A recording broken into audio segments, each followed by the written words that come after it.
हाँ जी, joint product chapter में हमने सबसे पहले डेफिनेशन सीखी थी जॉइंट प्रोडक्ट की एंड बाय प्रोडक्ट की।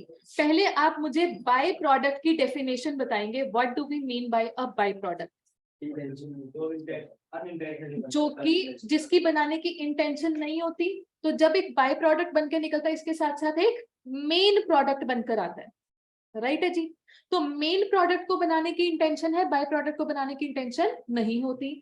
And at split off point, which of them is going to be more important than the other? Obviously, main product. तो इस चैप्टर में मुद्दा क्या है कि जब हम खर्चा तो कॉमन इनकर कर रहे हैं और स्प्लिट ऑफ पॉइंट क्या होता है? That point at which these are separately identifiable. Pre split off point product कभी सेपरेट हो ही नहीं पाते हैं, at split off point main product और बाय प्रोडक्ट सेपरेट हो गई। मेन मुद्दा क्या है? जो यहाँ तक का खर्चा है वो हमने किस हिसाब से बांटना है, मेन प्रोडक्ट और बाय प्रोडक्ट में। सो बाय प्रोडक्ट के ट्रीटमेंट को लेकर वी हैव टू ऑप्शंस। वो कैसे हैं कि अगर realisable value at split off small है या सिग्निफिकेंट है। स्मॉल के केस में हम क्या काम करते हैं, किसी को याद है? इसमें हम दो ऑप्शंस क्रिएट करते थे, ठीक है जी। उस केस में हम क्या बोलते थे? Realisable value of by product is credited to costing P&L account.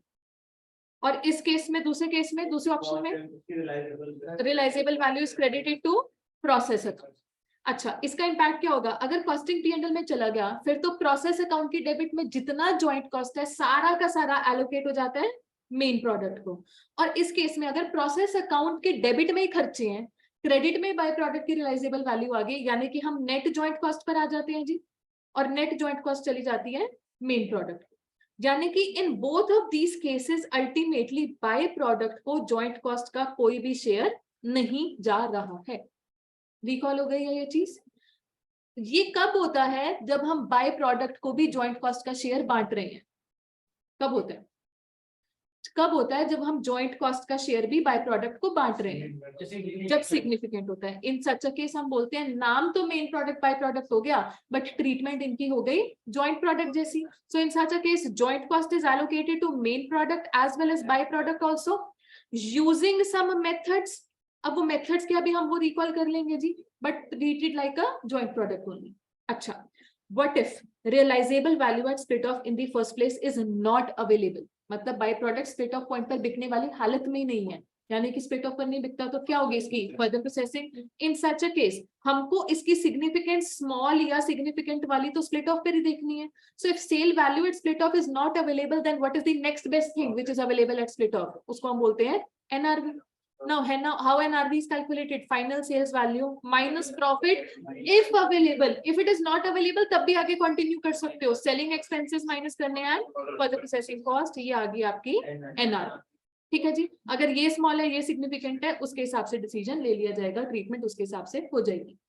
Now coming two methods of allocation of joint cost. अब इसमें सबसे पहला मेथड, या रादर पहले दो मेथड एक जैसी बात करते हैं, वो होते हैं फिजिकल यूनिट मेथड कह लो या average cost per unit method कह लो। इसमें सिंपली बोला जाता है whatever is the output at split of उसकी रेशो में ही जॉइंट कॉस्ट को बांट दिया जाएगा।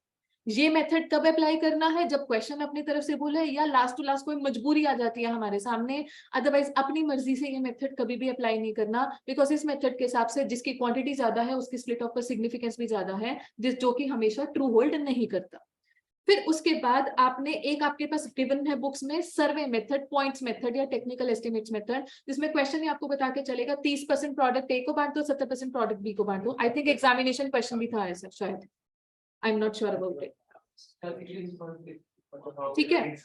फिर हमारे पास एक था कंट्रीब्यूशन मार्जिन मेथड, ये भी एग्जाम में पूछा जा चुका है। Contribution margin method, contribution margin method क्या बात करता है जी? जॉइंट कॉस्ट को पहले वेरिएबल और फिक्स्ड में आइडेंटिफाई करो, where variable joint cost will be according to quantity at split off, और फिक्स्ड कॉस्ट को कंट्रीब्यूशन की रेशियो में। Now how this contribution is calculated? Simply हम बोलते हैं सेल्स में से variable cost, but variable cost कौन सा? ना सिर्फ जॉइंट कॉस्ट, जबकि वेरिएबल नेचर की फर्दर प्रोसेसिंग कॉस्ट भी, या वेरिएबल नेचर का कोई सेलिंग एक्सपेंस भी, जितने भी वेरिएबल कॉस्ट होते हैं उनको माइनस करके आ जाएगी कंट्रीब्यूशन, और उस कंट्रीब्यूशन की रेशियो में फिक्स्ड जॉइंट कॉस्ट बढ़ जाएगा। ठीक है जी, ओके।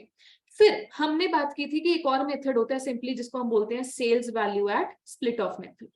ये क्या बात करते हैं, selling price per unit at split off होता है जी, उसको मल्टीप्लाई करेंगे आउटपुट एट स्प्लिट ऑफ से, तो इसकी रेशो में जॉइंट कॉस्ट को बांट दिया जाएगा। और बढ़िया मेथड है जी, ये क्लियर कट इंडिकेट करता है कि किसकी ज्यादा सिग्निफिकेंस है, उसको शेयर इन जॉइंट कॉस्ट भी ज्यादा बटेगा, काफी सही है।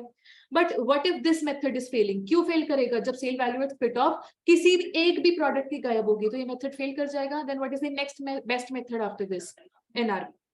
तो अब एनआरवी की अगेन बात करते हैं, प्रॉफिट इफ अवेलेबल माइनस कर दो, if it is not available तभी भी एनआरवी कैलकुलेट की जा सकती है। तो इस सेंस में हम दो एनआरवी की बात करते हैं, जिसकी कैलकुलेशन में तो प्रॉफिट माइनस हुआ है उसको हम बोलते हैं NRV which is cost representative, but जिसकी कैलकुलेशन में प्रॉफिट नहीं माइनस हुआ उसको हम बोलते हैं NRV which is sales representative of split of.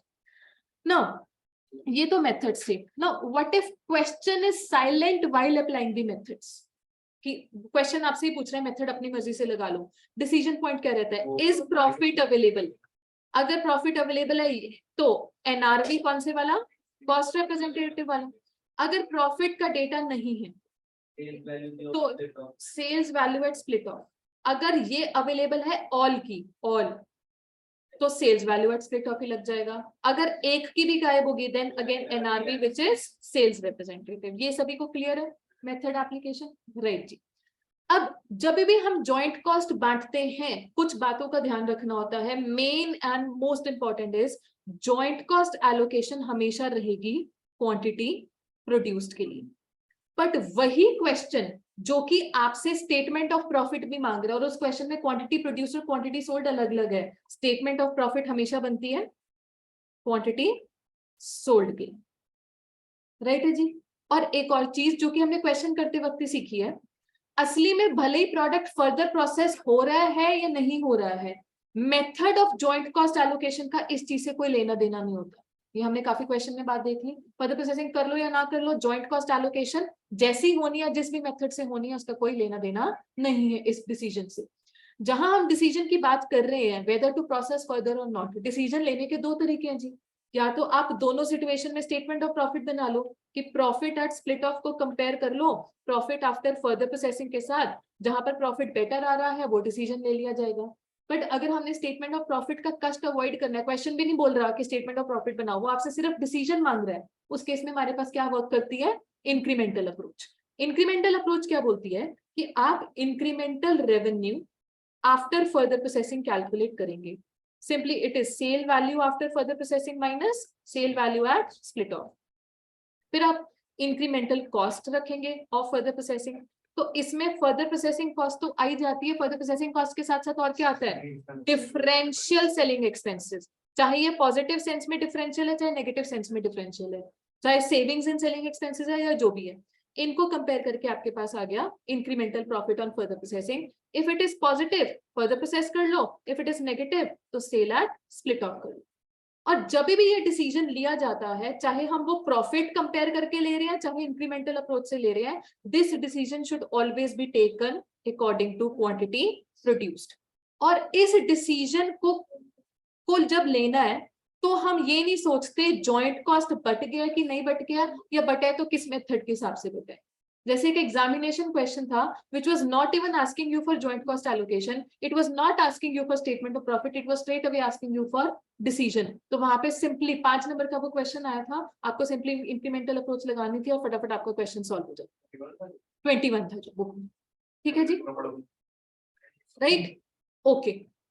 So far this was all the conceptual discussion that was required in joint cost chapter, right? Okay ji, let's close it.